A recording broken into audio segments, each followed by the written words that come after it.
Good morning. Welcome to Screen Junkies Universe. It's going to be a good show today because we have an amazing group of people assembled. Danielle Radford is here. Hello. It's so nice to see your face. It's good to see you. I've missed you. I missed you. And you were gone and I was gone. And we were all gone. Everybody was gone. Joe Starr is here. The hair is looking full priestly today, as Danielle pointed out this morning. Dan Murrell is here and he's bringing the business. I thought that was Billy's job. Well, it's your job today. Oh, no. Billy's taking Billy's taking it easy. Billy's taking a 5.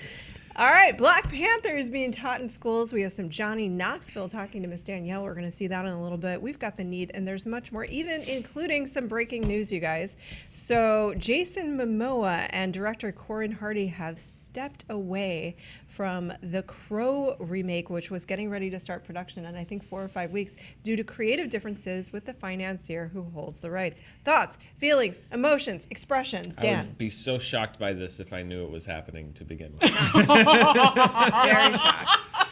You know, a great man who sits at this table on a daily basis once said, "You can just not make a movie." And this Crowe reboot has been floating around for like more than a decade now, I think. And you can just not make a movie. You can. Yeah. It's 100% an option that It's sometimes very Hollywood possible. forgets. You can just not do it. I'm not sure that's true. I think it is. I gotta do that. I mean, the original is such a product of its time. Yes. And I know that with the only thing they're justifying the reboot with is it's much closer to the source material than the movie is. Does anyone, who cares? cares about the source material for The Crow? Other than Some like people. some The You'll hear 5 from people them. that I- do yeah. will definitely let us Yeah. Well, no, please do, because I read the original Crow run and it just didn't it was, again, a product of its time. If you loved it, I understand, but it's not one of these characters or one of these it wasn't huge. You know, it's Yeah. not, The Crow was not a household name until unfortunately tragedy struck, and that's when that's part of why that movie is what it is too, like the cultural impact it has. The Brandon Lee myth is all wrapped up in it, and all. Yeah, you just can't do this again. It's closer to the source material is such a bad excuse, a dumb, flimsy excuse to make a movie now. It's why we're making Mowgli. It's why, and you know, it's like, does it matter? Well, I Weren't think fans- I don't think that's why he's making Mowgli. Andy Serkis. I think he really wanted to make. Here, this is just a theory, because he really wanted to make Animal Farm. And I think Which would have been cool. Which That would have would have been a great movie to awesome. make. And I think he wanted to show proof of concept with Mowgli, but then unfortunately the Jungle Book came out first. You're going backwards. You don't show proof of I concept don't- for a smaller movie by No. making a much larger, more He needs- expensive movie. He needs the money to really do Animal Farm the way he He's wanted not gonna to get do the it. mocap. That movie's gonna do so I'll bad. tell you what, if I was rich, like stupid murder rich, want that murder money, which I am, I would give him the money. I would want to see that Animal Farm. I agree. He should Right? just skip right to Animal Farm. I Yeah, don't yeah, need money. to do Mowgli. I want to see him play every animal. I'm on board. Yeah. Every animal in animal, like Yes. directed and play all I the wanted, animals. I want it to be his one-man show. I wanted to play Snowball. He's got Snowball. I wanted to play the farmer. Everybody. Yeah, all of it. Just Andy Serkis. Yeah. You ain't got to hire nobody I'm else. super into that, actually. Weren't fans of the Crow heads, beaks? I don't know. Crow- What's the name? Is there a name? Were they beaks? Weren't the beaks happy? They're Nathan. our winged friends. Yeah, our winged. We're our winged. The Crow obsessed are named Nathan. Nathan. Weren't Nathan happy with the Crow? What was there a complaint that the original Crow was not The Crow. That dark we- and gothy enough? No, everyone was happy with the Crow. The Right, first Crow was so- great. We cared about it so much that me and Joe Starr tried to figure out which one was the Eddie Furlong one for like 2 minutes after the news break. That's how you figure it invested we out? are. Yes. And then I promptly forgot it Okay, again. good. But he looks real Edward Furlong in the photo. It's the Dunst one. No, it's not the Dunst one. Is it not the Dunst one? No, the Dunst doesn't one is check in on that one? 2000. The Furlong one is 2005. Oh God. Oh, Yeah. separate Dunstan Furlong Crows.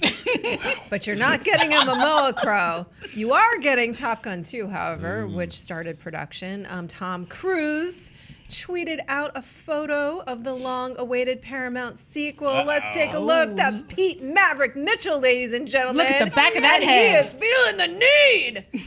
You excited?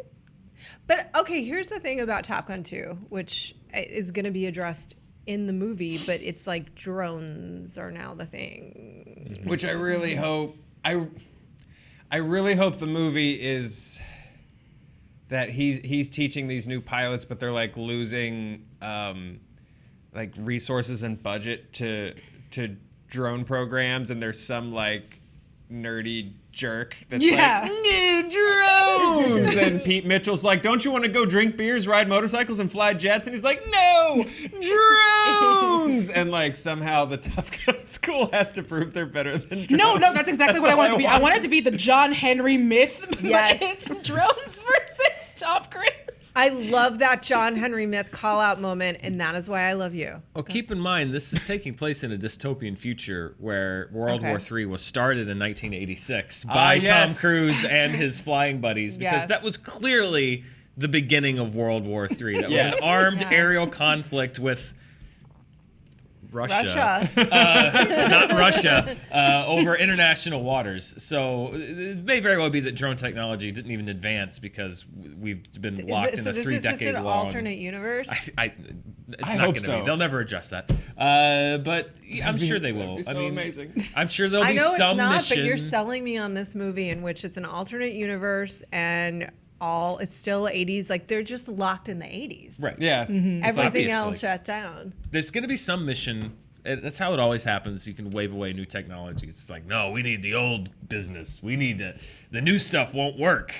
Ooh, We need the ooh. old stuff. Maybe it'd be like Battlestar Galactica, where all the drones have viruses and they can kill Yes. us, so we have to go back to Yes. regular pilots. You got to get Yes. those Vipers out of the Yeah. museum and fly them around. I want the The nerd juice is so high right now, I want and I'm into the, it. I want I'm the into it. trailer for this to be a Johnny Cash cover of Danger Zone. To the danger zone. And it's just so sad. It's so broken and sad. Hey, James Marsden is joining Sonic the Hedgehog. $10 says that it won't be Johnny Cash, but $10 says one of the trailers will feature Some a real toned down, sled. slow Yeah. version of Danger Zone. Yeah. Mm-hmm. I promise you there will be a piano that just does like it's going to be like from Paramount, and then it's going to go back to black. Dun, dun, dun, dun, dun, dun, Yeah. dun. Yeah, they're going to Just go slow. I would prefer a slowed down version With like of a- Kenny Loggins playing with with the the boys. boys. But Yeah. Playing with the boys. But the point I of would the go 80s see that is movie this. 10 times if the If they're first locked trailer. in the 80s, the whole 80s was this move, right? Like, But slowed down but for the slowed down playing with the boys. If the first trailer for Yeah. Top Gun 2 is mournful shots of Tom Cruise on an aircraft carrier with a piano slow version cover of Playing with the Boys, I will go see that movie 10 times and I will pay for it because I want to, and Movie Pass will only let me see it once. One of life's simple joys. It's playing with the boys. Then there's just like one lonely tear, and in the reflection of the tear, you It's see Goose. Yes. Thank All right.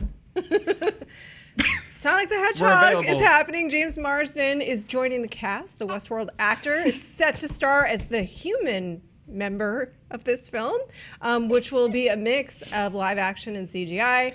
Helmed by first-time director Jeff Fowler. This is all via the Hollywood Reporter. It's very exciting. I Yeah, guess. when I got No, that the alert on 2005 when I got that alert on my phone, I thought it was a prank. Did you really? I really did. I legit was like, I had to check the date.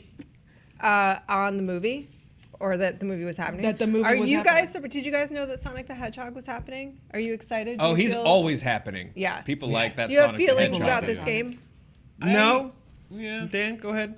I just, what is it that Hollywood has against doing animated films about popular video games? I mean, they did it with Angry Birds, but I mean, like, that seems like such an a gimme. It's a layup. I feel like And it's everyone- always a mix of either live action or just live action. I'm wondering if everyone is like, Detective Pikachu's gonna win a damn Oscar, and we need to be like ready to go with Sonic. I don't know. Like, Do you know I'm just things try- about Detective Pikachu? Well, no, that that's we- the only thing I think because that one's Reynolds and Pikachu, a mix of live action animation. So I'm just wondering if everyone's like, start laying down the track, man, because the train right now is just video game character meets real world person, and let's go. And I do don't know. they bring back Jaleel White as Sonic? Ooh. Is Yes. that the, right? They I'm should, literally but they looking at won't. Billy for a fact check on that. And this is the answer. We don't know. It'll we don't be, know. I don't know, somebody that they can put on a Jaden Smith or somebody. I don't know. Yeah. I okay. would. Ooh, Not Jaden, today. Maybe 10 Jaden Smith, years ago. philosophical Sonic. Existential crisis. Existential Sonic. Am I really fast, or is the world just moving too slow to see me? Like, yes, I like existential Jaden Sonic. Yeah. No, it'll be a name. It'll be a name that they can put above the billboard. Yeah. Much like they did with Ludacris at the Talking Dog movie Show Dogs. I have good news for us. Well- No, wait, we want to talk about Sonic some more? Just a little yeah, bit more. Get it out. Get it out. Good Let call. it out. Yeah. I love James Marsden. I love James Marsden in Enchanted so much. That is the best James Marsden poem. And I think James Marsden can be paired with an animated character and kill this. Like, I really do. He's a good actor. He's such a good actor. He's actor. He's a great funny actor. He's a great dramatic actor. He's great at being killed multiple times per episode on Westworld. Have you seen the turn he's taken in the last couple episodes? Ooh, it's very sad. Yeah, very sad. But yeah, I don't think this is going to be on the level of a Who Framed Roger Rabbit, but I can see James Marsden Whoa, carrying slow down. a Who Framed Roger Rabbit. I can see him doing it. He's America's greatest treasure. You know what? If the Sonic the Hedgehog movie Sonic. is this generation's Roger Rabbit, I will eat James Marsden's Westworld hat. I will eat that hat. I will fry it with some crow. I will eat the new script for The Crow. Okay. I will eat Crow. There's our bet. You know what we do not have to bet about? The Black Panther is changing the world. You want to know why? This is also via the Hollywood Reporter. It's being taught at Dartmouth. Okay. And then we got some tweets this morning saying, I'm going to set this up. We actually got a couple of tweets saying how else it's being used in schools, which is pretty interesting. So this is a class from former Deputy Administrator for the United States Agency for International Development, Donald Steinberg, has decided to teach Black Panther in his class at Dartmouth. Basically, he set it up and said, imagine that Wakanda has the $400 million in aid to neighboring countries, Tanzania, Rwanda, and Uganda. And how would they do it? And also Oakland, because they're connected to Oakland. They bought all the buildings. They bought all the buildings. They bought all the buildings in Oakland. So basically, he was inspired by the end of the film where Chadwick Boseman addressed the United Nations as T'Challa, pledging to other countries that they would end their isolationist policies. So he worked for Obama, and he helped write Obama's pledge to end extreme poverty with global partners in his 2013 State of the Union address. And he felt like that moment was echoing the intention behind that speech. And so he said to his students, essentially, like, imagine that this is the start, this is really happening. What do you do? Like, how do you utilize the money? What is sort of the goal? Or how do you make that work? And the cool thing about it for him also is that they aren't enmeshed in a lot of like real life military conflicts. So it gives the students an opportunity to imagine that working without all of those conflicts of interest. So I don't know. I think it's pretty fascinating. Jonathan Adelton, former U.S. ambassador to Mongolia, believes that movies like Black Panther can help students retain these concepts. And he thinks that they can be introduced more and more in popular culture that way. I'm going to pull up the tweets, but I just kind of want to get your thoughts about A, that, and then B, what other movies do you think could be used in school? Actually, Battlestar Galactica, which you so kindly brought up, one of my favorites of all time. I think I've mentioned season 2.5 previously. You should really check it out if you haven't. It's the occupation storyline, and it was discussed at the UN at the time. So certainly popular culture has been used this way before, but this is pretty fascinating. Thoughts? Feelings, emotions. Yeah, no, I think it's super interesting. I think that I agree with, bringing bringing up stuff that people are interested in and finding a way to bring that into the classroom. That does help kids, I think. And also, I imagine that he's the kind of teacher that like sits on his chair backwards and is like, and says, "Hey guys, Yeah, 100%. I'm one of you. Let's rap for a minute." And then they're like, "We don't use that because it's not 1970s. And that used to mean like let's have a chat." "Don't call me Mr. Steinberg. I'm Donald." Dr. Steinberg, is that a leather jacket? He's like, no, I wear this all the time. And he has like a really random, like his hair's kind of thinning, but there's like he has a tiny ponytail. Yeah, That's like okay, it's but a you little love tiny him. little thing Like kinda he's your puffed up. favorite teacher. Yeah. Dan. He's your favorite He's your teacher. favorite teacher, Yeah. right? 100%. Yeah. No, I think classes and courses like this do sort of fictional what if scenarios, for class projects, all the time. What if this country did this? What if this happened here? And I think this is pop culture at its best in a lot of ways, when it can really inspire people to sit down and go, oh, what if this did happen? Obviously, I don't know. The point isn't necessarily like, here's what would be cool if Wakanda was real, but like what they'll learn, Right. through these exercises is really, really interesting. And I think, look, if you can get eyes and interest on a otherwise very dry and like And not dense. very Yeah. sexy like topic by being like through the lens of the MCU, like, okay, cool, like, well done. And also, an interesting side effect of that might be that you do have people, it inspires like kids and the people in the classes to do more critical thinking about the entertainment that they watch, which it's not really what they're doing, but I do think that could be an unintended kind of upside. So that's cool. Yeah, More critical yeah. thinking is always great. We More should always critical be thinking is breaking great. I agree. down themes and stuff. But it's also going to introduce them to the ideas of how complicated that really would be, Yeah. because like, yeah, this is day one. Now figure it out. Dan, what do you think? Yeah, I think that movies are, they're largely entertainment, but they can contextualize things in a way that is very relatable to people in a way that other forms of culture can't, just because that's why I love them. They're a communal thing, and it's kind of a shared, a shared thing that people can then take with them, and you can use this as like a shorthand. And I think it's a very dry subject. I'm sure he was looking for ways to like, how do I promote how difficult it is to take aid and distribute it amongst countries in need, and it's like, this is a great way to frame it. I'm sure it's not a pop quiz on like which rhino was the one to charge it. It's not that. It's like, it's a great way to frame That a was very Joseph. It's Joseph. It's a great way to frame a very difficult subject, and certainly much better than when I used to get, taught Aladdin in elementary school, which is basically they just would put Aladdin on. They didn't want us to, when they were like, shut up, mommy's got a headache. It was like May 28th, and they were out of things, and they're just like, whatever, just watch Aladdin. So How many nouns did you see in the Aladdin? but no, I think it's.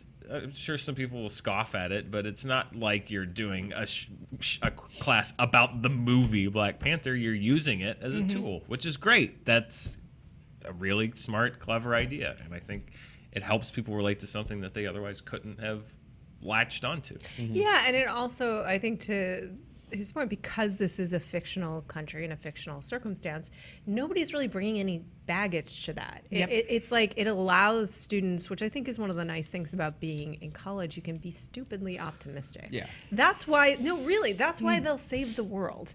Because once you are past that point, you're like, I know it's not going to be, I guess I'll do my part. But it allows you to have imagine a world in which there weren't all those entrenched and complicated military and financial who owes who what IOUs out there, and you could just help people.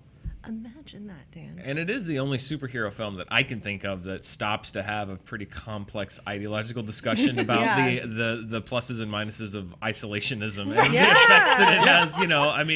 due respect to Batman Returns, but Yeah. you know, Christopher Walken didn't slow the plot down to talk about, you know, supply side economics and how using the Gotham Power Station would benefit the citizens of the. Look, we gonna keep Batman Returns out of all of our mouths right now. My mom's a college professor. She uses Batman Begins.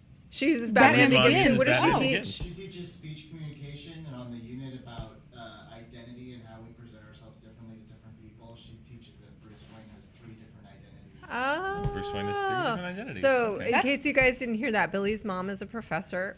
Well done, Mrs. Billy. And she I guess Mrs. Business. I'm Dr. sorry. Business. Dr. Dr. Business. Business. Dr. Business. I'm so sorry. Dr. Yeah, Business. Dr. Business. And she teaches a class on identity, and the segment on identity in her class, she teaches that Bruce Wayne has 3 different identities. That's really fascinating. Yeah. I was hoping you were going to say elevated train mechanics. Because that would be great. She may take some issues with that movie if that were. My mom yeah. teaches a class on mayhem. I cannot wait until she starts talking about kayfabe, by the way, because there's so many different kinds. Billy. Get her on it. In my high school health class for fire safety, we watched Towering Inferno. Wow. Was this Some pre-OJ people or are getting post-OJ? better. Some This people is are getting. post-OJ. Oh wow! Wow. Wow! Okay. All right. Thank you, Coach Baco. Some people are getting For, better use of the movies than others. Thomas Kohlmeyer tweeted that the final exam for my political anthropology class is an analysis of Black Panther. This movie is more than just a conversation, it's a movement. Anthony Reyes tweets, I know Harlem has been changed by this film. Felt good to be in the neighborhood when it came out. And Perfectus Prime said, I thought that was an Onion article for a second. So thank you for the tweets this morning. Well, I think it really is a special movie. Yeah. Well, I think when you hear any sort of Black Panther like backlash or like that's usually what they try to throw at it is like, oh, the idea of this isolationist country, blah blah blah. That's just and it's like, no, that's the point. The movie is a conversation about that, and then if that can then spark interest in talking about stuff like that in a larger real life scale in the classroom, like that's cool. That's a win. Like it's cool that a superhero movie did that. So we decided that Next stop, elevated train mechanics. on our morning commute, which looks like this is how I drive, by the way. So You're it's all over the really, We carpool. She's not lying. really Yeah. dangerous. And very slow, like a really drunk grandma. So we, in our conversation this morning, were talking about which stories to do, and we decided to go with the happy, optimistic one that felt really good. So we hope you feel really good hearing about it. And now we have something even more fun for you to watch, which is this woman interviewing none other than Johnny Knoxville. Set it up. Yeah, so I got a chance to go see the new movie Action Point, which is like starred and like I think like written, like he did a bunch of stuff on it. And so I got sent to the junket where I got to talk to him and Chris Pontius, who was also in the film, a little bit about the movie, specifically about like some of the stunts that they did. They did all their own stunts in the movie, as they always do, and some of their old Jackass times. So here is a clip. I set things up. Yay! I did it. You did it. We're gonna make this place fast and loose.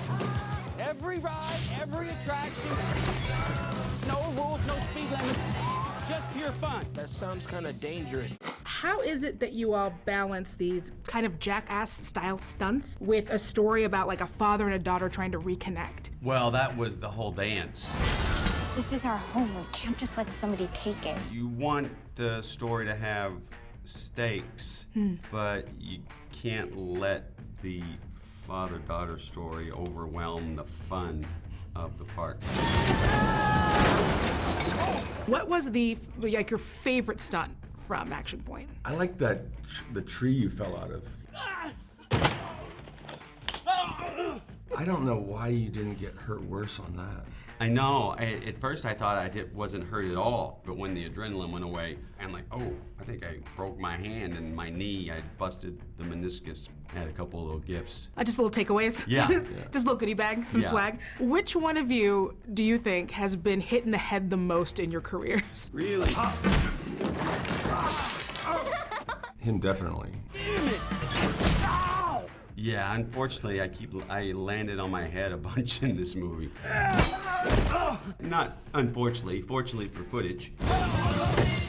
That's a good strong head. Yes. What is the most nervous you have ever been for any stunt you've ever done? The bullet ants thing you guys did was crazy. This is a rite of passage in the Amazon. When the boy's like 13, he has to put on this glove that's full of these crazy ants they call bullet ants. I was kind of ignorant to how bad it would be. And you had an allergic reaction. Oh yeah, it was my hand was like Mickey Mouse. Oh. And, yeah, I've talked to other people that have done it, and they're like, oh, we did it for like 30 seconds, and they took us to the hospital and put us on morphine, and they didn't do that at all. I kept it on for like the whole ritual, and then I had to like buy my own ice later in the night. They didn't even give you ice? No morphine. You had to buy your own ice. Yeah, and I filled up a garbage can with it and just like laid there all night. Yeah, it's a good thing that you're not a boy. 'Cause you don't want to become a man. Good stuff in the Hey! So we got to do the talking, and as I pointed out to everyone here, and as you all probably noticed, so Johnny Knoxville does all those own stunts. He is like in so much pain, just even as we're sitting there. Like at one point during filming, like his eyeball popped out. He kept having to pop it back in. So he's so kind and he's so polite and he's like trying to answer these questions while clearly just in the most pain I've ever seen a human being in. Well, he must be in just constant. Did you watch Jackass? We've talked about this a little bit, right? Yeah. Best use of 3D ever. I never saw Jackass 3D. It is awesome. I couldn't go see the movies in the theater. Okay. I watched the TV show, but the movies were too much for me to sit in the theater and watch that big. It's just too much. It's too much for me. It's too much for me. So I watched it at home. So I never saw Jackass 3D in 3D. It's too bad because you would have liked the 3D in Jackass 3D, in my opinion. Joe Starr. I like him as an old grandpa too. That's a great I movie. love that one. Bad Grandpa. By the way, not so hot take, actual fact is that Bad Grandpa was absolutely 1,000%, 2,000,000% robbed at the Academy Awards for makeup, and I'm not kidding.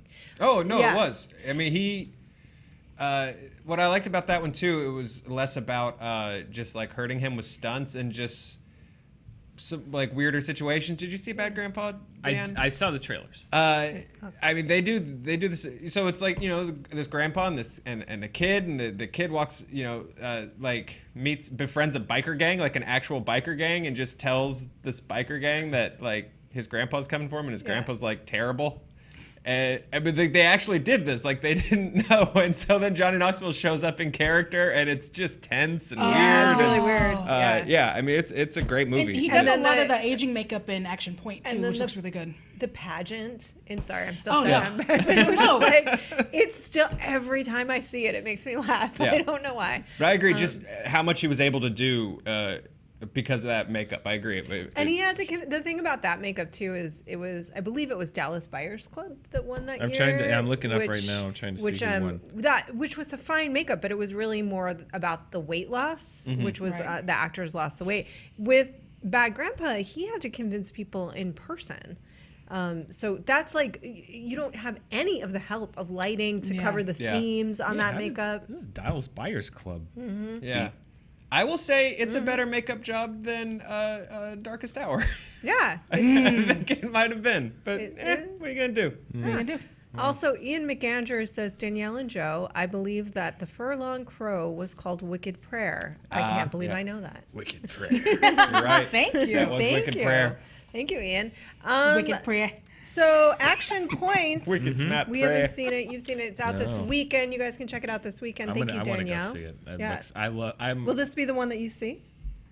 Well, it's not a Jackass movie, but it's I'll go see it because basically. it's not like finger doing the paper cuts between your fingers. No. And it's all, and the story is very sweet. It's a story about like a father connecting with his kid.